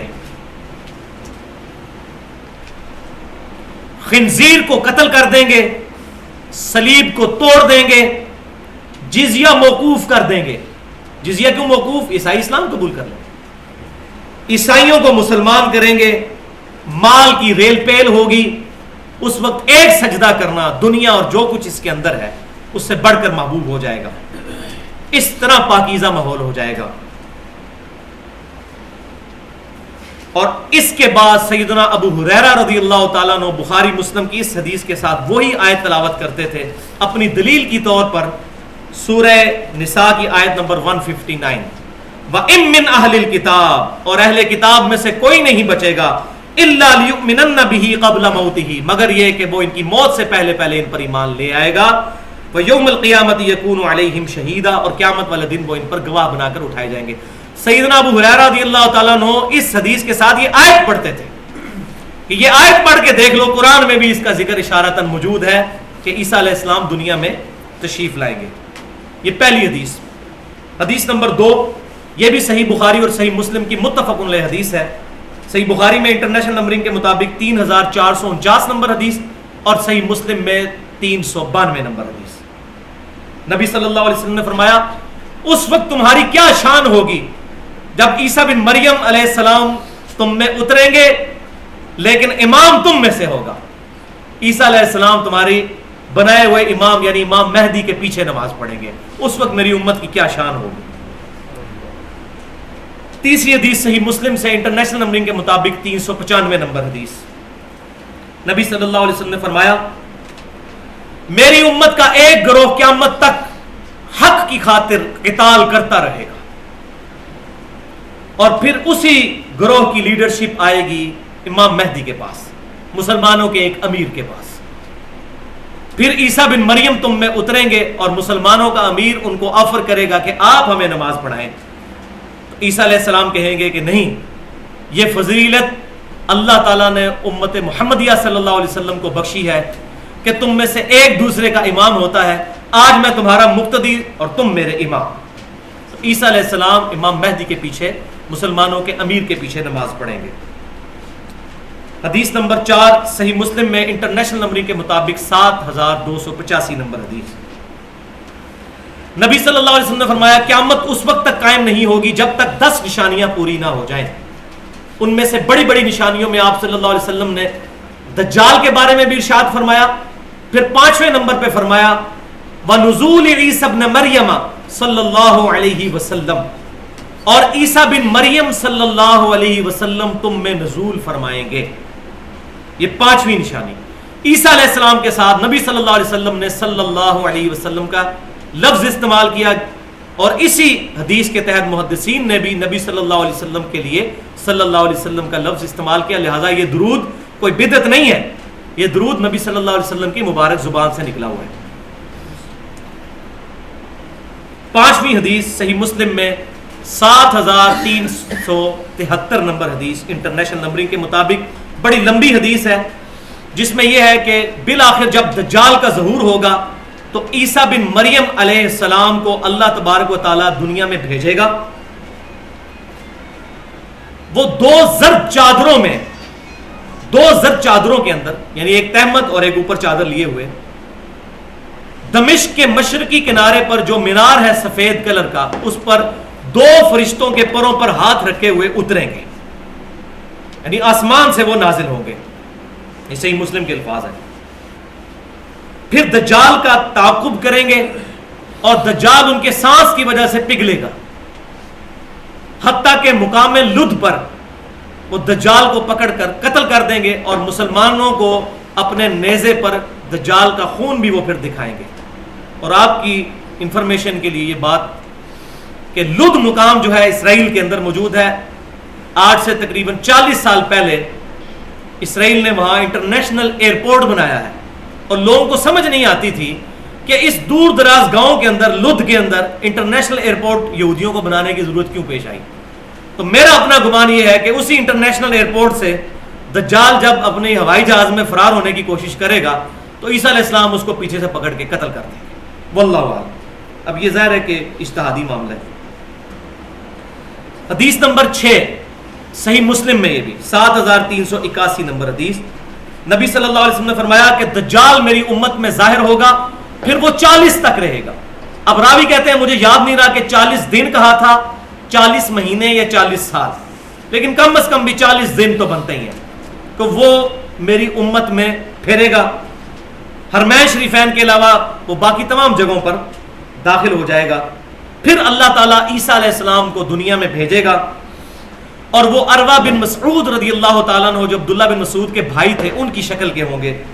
وہ دجال کو ڈھونڈ کر قتل کر دیں گے. 7ویں حدیث متفق علیہ حدیث ہے صحیح بخاری اور صحیح مسلم کی. صحیح بخاری 3887 اور صحیح مسلم 416 نمبر حدیث. یہ شب معراج والی حدیث ہے کہ نبی صلی اللہ علیہ وسلم نے شب معراج میں دوسرے آسمان پر سیدنا عیسیٰ علیہ السلام اور سیدنا یحییٰ علیہ السلام سے ملاقات کی. یہ صحیح بخاری میں موجود ہے اور مسلم میں بھی. اس ملاقات میں کیا گفتگو ہوئی اس کی ڈیٹیل یہاں موجود نہیں. وہ ڈیٹیل ہے اگلی حدیث صحیح حدیث نمبر 8 مسند امام احمد میں جلد 1 صفحہ 375 پہ اور سنن ابن ماجہ میں 4081 نمبر حدیث ہے صحیح سند کے ساتھ انٹرنیشنل نمبرنگ کے مطابق. اور یہ حدیث المستدرک للحاکم میں بھی ہے. امام حاکم نے بھی اس کو صحیح کہا اور امام ذہبی نے بھی ان کی موافقت کی ہے اس حدیث میں کہ حدیث صحیح ہے. وہ حدیث کیا ہے کہ عبداللہ بن مسعود رضی اللہ تعالیٰ عنہ کہتے ہیں کہ جب شب معراج دوسرے آسمان پر سیدنا عیسیٰ علیہ السلام سے جب ملاقات ہوئی نبی صلی اللہ علیہ وسلم کی، اس کے علاوہ باقی آسمانوں پر ابراہیم علیہ السلام اور موسیٰ علیہ السلام سے ملاقات ہوئی تو نبی صلی اللہ علیہ وسلم نے ان سے قیامت کے بارے میں ڈسکس کیا. تو تمام انبیاء نے کہا کہ ہمیں قیامت کے بارے میں کچھ علم نہیں. سب نے معاملہ عیسیٰ علیہ السلام کی طرف لوٹایا. پھر عیسیٰ علیہ السلام سے نبی صلی اللہ علیہ وسلم نے پوچھا کہ آپ کو قیامت کی کوئی نشانیاں پتہ ہیں؟ تو انہوں نے کہا کہ ہاں، قیامت کی نشانیوں میں سے ایک نشانی یہ ہے کہ دجال ظاہر ہوگا اور اللہ تعالیٰ مجھے دنیا میں اتارے گا اس کو قتل کرنے کے لیے. باقی وہ قیامت کب آئے گی وہ علم اللہ کے ساتھ خاص ہے. مجھے صرف ایک یہ نشانی پتا ہے کہ جب دجال اترے گا دنیا میں ظاہر ہوگا تو پھر مجھے اللہ تعالیٰ دنیا میں نزول فرمانے کی اجازت دے گا. 9ویں حدیث سنن ابی داؤد میں انٹرنیشنل نمبرنگ کے مطابق 4329 نمبر اور مسند امام احمد میں جلد 2 صفحہ 437 کے اوپر صحیح سند کے ساتھ یہ حدیث ہے. اور یہ حدیث بھی المستدرک للحاکم میں موجود ہے صحیح سند کے ساتھ. امام حاکم نے بھی صحیح کہا اور امام ذہبی نے بھی ان کی موافقت کی ہے کہ نبی صلی اللہ علیہ وسلم نے فرمایا کہ تمام انبیاء آپس میں بھائی ہیں، اگرچہ ان کی مائیں مختلف ہیں لیکن وہ دینی رشتے میں بھائی ہیں. اور سب سے زیادہ میں عیسیٰ علیہ السلام کے قریب ہوں کیونکہ میرے اور عیسیٰ علیہ السلام کے درمیان کوئی پیغمبر نہیں. یہ فطرت کا زمانہ ہے 500 سال کا. اس دوران کوئی نبی نہیں نازل. عیسیٰ علیہ السلام ضرور تم میں اتریں گے. پھر آپ صلی اللہ علیہ وسلم نے ان کی خوبصورت شکل کے بارے میں بیان کیا کہ وہ سرخی مائل سفید ان کا چہرہ ہوگا، گھنگریالے بال ہوں گے اور بڑی خوبصورت کالی داڑھی. ظاہر ہے جی 33 سال کے نوجوان، میری عمر 34.5 سال ہے، تو ینگ ایج میں وہ اتریں گے. تو آپ صلی اللہ علیہ وسلم نے فرمایا وہ تم میں اتریں گے، خنزیر کو قتل کر دیں گے، صلیب کو توڑ دیں گے.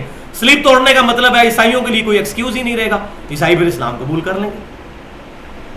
دجال کو قتل کریں گے، جزیہ ختم ہو جائے گا، 40 سال تک تم میں رہیں گے.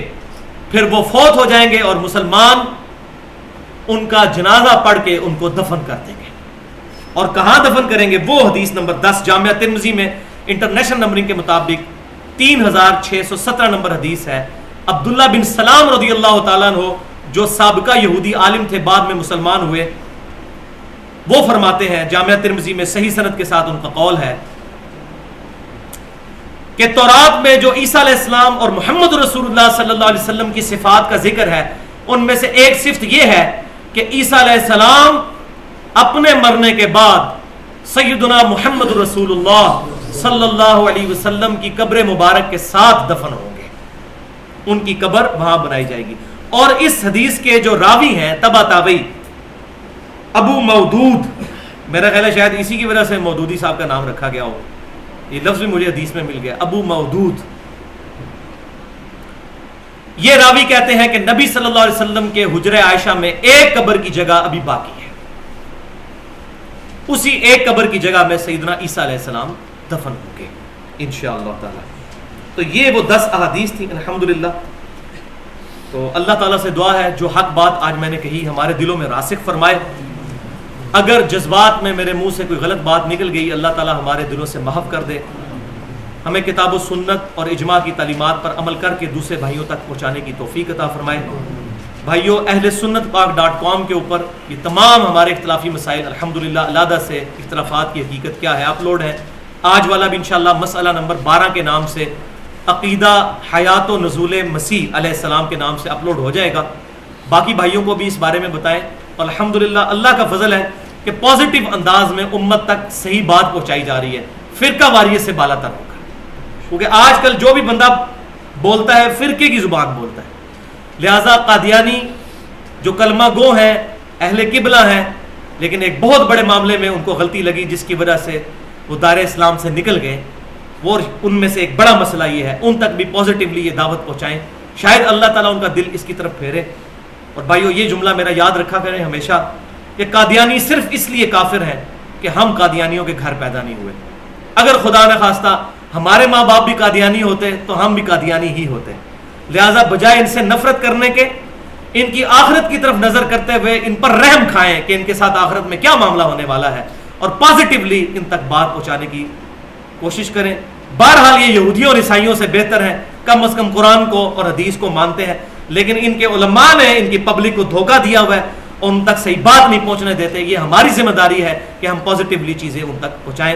سبحانک اللہم و بحمدک، اشہد ان لا الہ الا انت، استغفرک و اتوب الیک، وما علینا الا البلاغ المبین.